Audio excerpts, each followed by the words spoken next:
Welcome, people of planet Earth and all planets beyond. Thank you guys so much for watching. My name is Josh, and my family make our living by buying and selling things we find from thrift stores, yard sales, garages, wherever we can find them. And we sell them on platforms like eBay, Depop, Poshmark, and Bakari. And these are our top 5 finds that we found this week.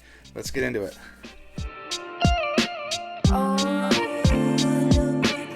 So, top 5, it doesn't always mean the most valuable items we found this week. In fact, I think there are several items that were worth more that we bought, but these are the top 5, sort of an amalgamation of they're valuable and they're cool and interesting. So that's kind of how the model works for me. But let's go ahead and let's look at what we found this week. We're going to start off a little bit slow, but we have a pair of jeans right here. No, they're not salvage. They're not anything crazy. It's just Coogee, right? And Coogee is also, mostly known for their sweaters. I'm going to just double check. It's not. Yeah, there's no salvage here. Coogee is mostly known for their sweaters and stuff, right? Their sweaters go for quite a bit of money in the vintage world. But I thought these jeans with this hand pattern on the back were actually super fly. Like embroidered like hands down here.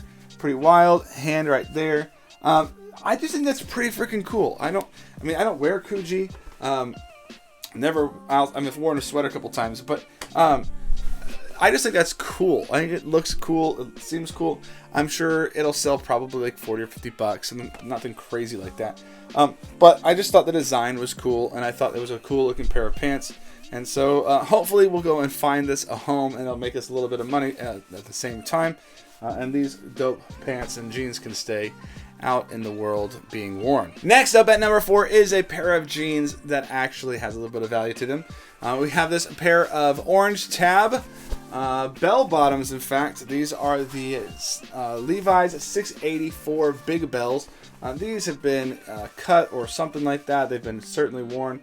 They may not actually been cut. Looks like they just were probably worn because you can actually see the hem is still here. And maybe they cut the hem, and I don't know. Anyways, they look pretty dope. They are a little bit distressed. They got some some wear here and there, but these are going to be just fine. This is probably the most valuable or most in demand of the bell bottoms because they typically have a wider thigh than the 646s. So in light wash, this is from the early 80s, probably 81 it looks like. Beautiful pair of jeans. Picked this up I think at the Rag House. I could be wrong. I actually don't really remember. But super cool pair of jeans. Could be $1, something like that. Now at number 3, I do remember this one coming off of the racks because I was actually really surprised by it. It threw me off because at one moment, I thought I had a Mosquito Head t-shirt, but I did not. But it is very similar. This is a vintage, I think. So that's the backside. It's an all-over print. Obviously, you can see that big, giant golf ball. I thought at first it was like the moon or the earth or something.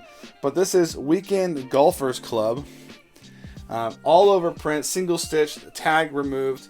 Big, dope size, probably a double XL. A little bit boxy. But it's the same thing on front and back. This is definitely the wildest golf t-shirt I've ever seen. I think I picked it up for $1 too, which was even better. So super cool t-shirt here. I have literally zero idea about the value of this. Can't find any comps or anything like that. Super cool t-shirt though. The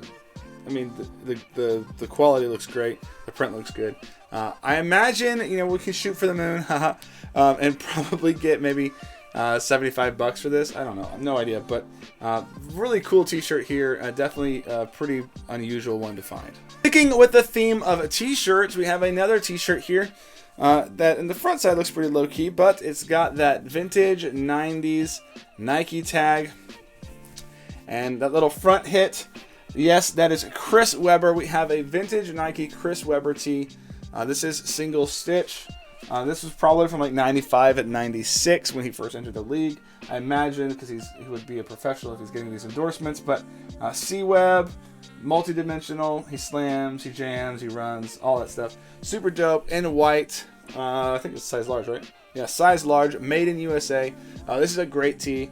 Some of these can go for a lot of money. Some of these like even sort of Jordan, off Jordan athletes in their Nike stuff. So this one was super dope. I didn't have to pay a whole lot for it. I think it came from probably the racks. I think, yeah, the racks this week.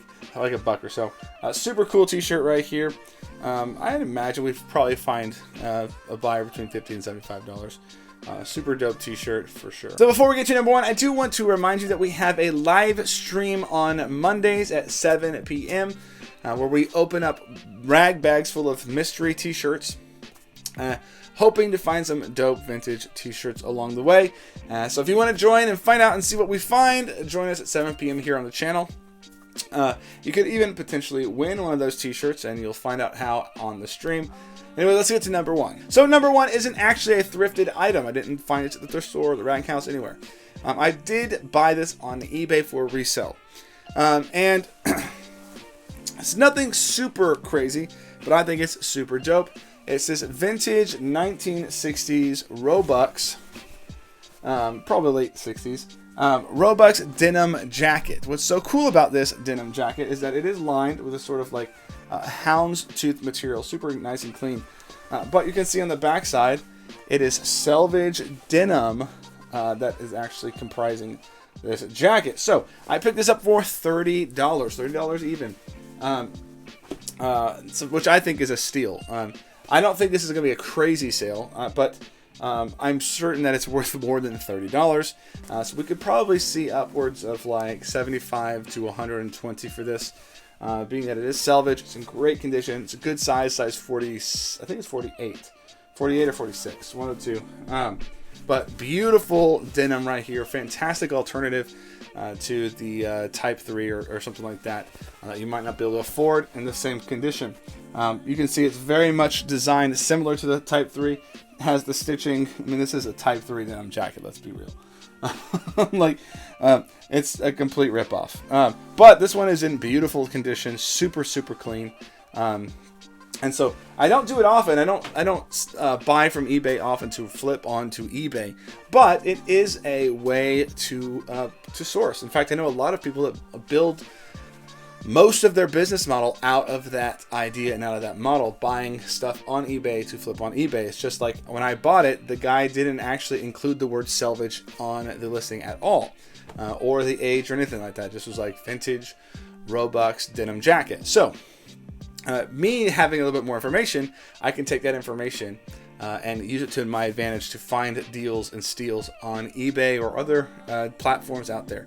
So maybe that's something that you should consider if you know a certain category super well.